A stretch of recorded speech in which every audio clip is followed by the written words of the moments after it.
The question is, if Laplace of sine root t, Laplace of sine root t is equal to, this is the answer. आपको directly Laplace of sine root t का answer दिया है root pi upon 2s root of s into e raise to minus 1 by 4s। Actually कोई formula नहीं है, कुछ भी नहीं है, आपको आंसर रेडी दिया है उन्होंने। लेकिन आपको क्वेश्चन क्या पूछा है, आपको find Laplace of sin 2 root t, मतलब आपको ऑलरेडी एक आंसर दिया है और इसी के रिलेटेड sin रूट टी और sin 2 रूट टी आपको उसके रिलेटेड आंसर निकालना है। तो ऐसा अगर आता है क्वेश्चन, आपको एक क्वेश्चन में आंसर दिया है लैप्लास का और एक लैप्लास निकालना है, लेकिन सिमिलरिटीज है दोनों में, यहाँ पे sin रूट टी, यहाँ पे sin 2 रूट टी, तो आप लोग क्या यूज करोगे, चेंज ऑफ स्केल प्रॉपर्टी। तो एक हिंट है इसका, आइडेंटिफिकेशन का मेन हिंट है कि आपको ऑलरेडी लैप्लास का एक इक्वेशन का आंसर दिया होगा एंड सेकंड आपको फाइंड करना पड़ेगा, इसके रिलेटेड ही रहेगा वो। सिमिलरली sin रूट टी का आंसर दिया है तो sin 2 रूट टी आपको फाइंड करना है, ये एक हिंट है उसका आइडेंटिफिकेशन का। सेकंड और एक मेन होता क्या है, कभी यूज करते हैं हम लोग, अभी आपको यहाँ पे sin रूट टी है, मतलब t के टर्म्स में होता है। बेसिकली अगर आप कोई भी देखोगे standard form function of t होता है, उसका लैप्लास किया तो आपको फंक्शन ऑफ s मिलता है। अभी आप लोग कैसे, कोई भी फॉर्मूला लो, आप लोगों ने जो टोटल 9 फॉर्मूला लर्न किया उसके हिसाब से अगर आप जाओगे, सपोज sin t लिया आपने, तो इसका आंसर होता है 1 upon s square plus 1 square, ऐसा होता है। तो ये t, ये फंक्शन ऑफ t, यहाँ पे cos t होगा, tan t होगा, cos t होगा, cos h t होगा, sin h t होगा, जो भी है। इसमें थोड़ा चेंज किया, t के साथ कोई मल्टीप्लाई में लिया मतलब मैंने, तो आंसर चेंज होगा ना यहाँ पे। वैसे ही आपको क्या करना है, यहाँ पे कोई भी फंक्शन ऑफ t है, कोई भी फंक्शन है, उसमें t के साथ या फिर t है उसके साथ अगर आपने क्या किया, फंक्शन ऑफ t में थोड़ा चेंजेस किया, थोड़ा मतलब क्या करोगे आप लोग, यहाँ पे इनटू t के साथ into a is a constant, a is a constant, multiply किया तो क्या होगा, इसका रिजल्ट चेंज होगा। तो result is 1 by a function, अभी इसका आंसर फंक्शन ऑफ s होता है ना, तो function of s upon a। क्या करना है आपको, ये जो आंसर मिला है उसी में क्या करना है, s के जगह पे s बाय a डालना है एंड यहाँ पे बाहर एक 1 बाय a डालना है। फॉर एग्जांपल अभी यहाँ पे a, सपोज मुझे यहाँ पे 3, यहाँ पे नंबर आ गया 3, क्या नंबर आ गया 3, तो यहाँ पे 1 by 3 function of s by 3 करना है। तो जो भी फंक्शन यहाँ पे उसमें s के जगह पे लिखोगे s बाय 3। सॉल्व करके देखते हैं, आपको क्लियरली समझ में आएगा। लेकिन एग्जैक्टली समझ में आ रहा है आपको, फंक्शन में t के साथ मल्टीप्लाई में एक नंबर रहेगा t के साथ।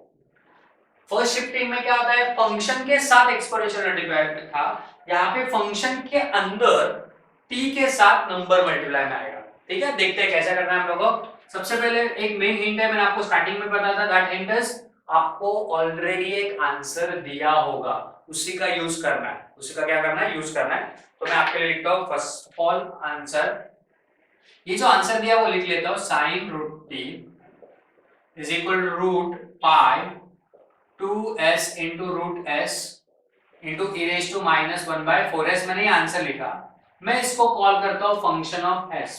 फंक्शन ऑफ s क्यों, क्योंकि सब में s है ना, तो फंक्शन ऑफ s। अभी आपको फाइंड क्या करा, देखो ठीक से, मुझे फाइंड करना एक्चुअली लैप्लास ऑफ साइन, ये step 1, this is step 2, sine 2 root T. Okay, अभी चेंज स्केल में रूल क्या है कि t के साथ नंबर मल्टीप्लाई होना चाहिए, यहाँ पे रूट टी के साथ मल्टीप्लाई है 2, रूट टी के साथ है, मुझे t के साथ चाहिए, तो एक काम करो 2 को अंदर शिफ्ट करो। अंदर मतलब क्या करोगे मुझे, तो आप लोग यहाँ पे लैप्लास ऑफ साइन रूट के अंदर लेके जाओ उसको, तो 2 अंदर गया तो वो स्क्वायर करके लेके जाना पड़ेगा, क्योंकि रूट के अंदर लेके जा रहा ना, तो दैट इज अ 4, 2 का स्क्वायर होता है 4, देखो ना, रूट ऑफ 4 इज 2, तो बाहर आ गया तो 2, अंदर गया तो 4।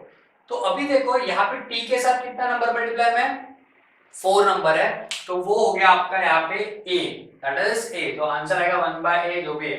तो इसके हिसाब से आपका आंसर होगा 1 बाय 4, 1 बाय a है ना, और यहाँ पे हम लोग लिखेंगे by using which one, by using which property, by using change of scale property, change of scale property.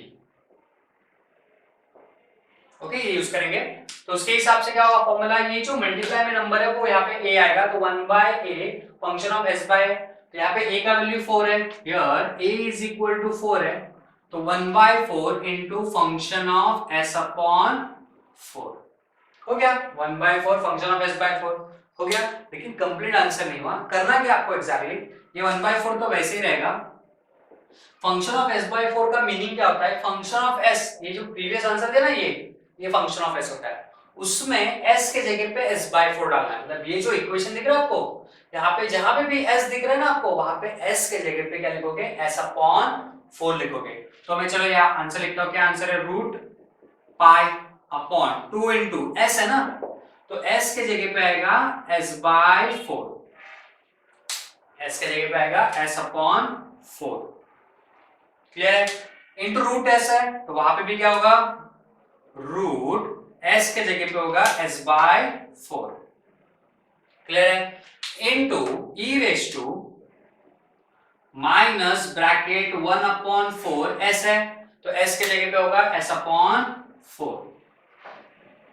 समझ में आ रहा है आपको? तो आपको करना क्या है? कुछ डिफिकल्ट नहीं, बहुत सिंपल है। आपको सिर्फ वो प्रॉपर t के साथ क्या नंबर मल्टीप्लाई में वो ढूंढ के निकालना है। जानबूझ के उन्होंने क्या किया था? रूट t के साथ दिया था 2, तो वो 2 अंदर लिया तो 4 हो गया। वो 4 हो गया आपका a, तो 1/4 फंक्शन ऑफ s/4। और जहां पे भी ये आंसर में, वहां पे s के जगह पे s/4 डाल दो। तो यहाँ पे s था s/4, यहाँ पे s था s/4, यहाँ पे s था s/4, मैंने डाल दिया सब। अभी थोड़ा मैं हो गया, अभी सिर्फ सॉल्व करना आपको। क्या करोगे फाइनल आंसर? देखो ये 4 गेट कैंसिल, मैं आपके लिए कैंसिल कर देता हूं। दैट 4 and 4 गेट कैंसिल, यहाँ पे 4 and 4 गेट कैंसिल, देन यहाँ पे 2 1 जा 2, 2 2 जा 4। तो final answer is root pi, ये 1 नहीं लिख रहा हूं मैं, अपॉन ये 4 कैंसिल हो गया, 2 कैंसिल हो गया, s root s upon 2 root, wait ये डायरेक्ट कैंसिल नहीं होगा क्योंकि ये ना मुझे तो ये क्या होगा? रूट ऑफ 4 कितना होता है? 2 होता है, तो 2 और ये 2 गेट कैंसिल, ये कैंसिल हो गया पूरा, तो बच गया सिर्फ root s। Then into e raise to minus 1/s, this is your final answer. Clear है? बहुत सिंपल है। चेंज स्केल सिर्फ मैक्सिमम क्या होता है, यूज नहीं होता है, इसलिए हम लोग भूल जाते हैं। ऐसा मत करो, बहुत सिंपल टाइप पे कैसे आइडेंटिफाई करोगे? सबसे बेसिक आइडेंटिफिकेशन है, आपको पहले से एक आंसर दिया होगा एंड वही आंसर का आपको रिलेटेड दूसरा आंसर निकालना रहेगा, सिर्फ उसमें नंबर कांस्टेंट एक्स्ट्रा आएगा। देखो ना यहाँ पे एक्स्ट्रा 2 आ गया, तो वो क्या आपका चेंज ऑफ स्केल प्रॉपर्टी। ठीक है? लेकिन आपको नॉर्मली इतना सिंपल नहीं आएगा, आपको इसके साथ दूसरा टाइप से मिक्स करके आएगा। ठीक है? चलो देखो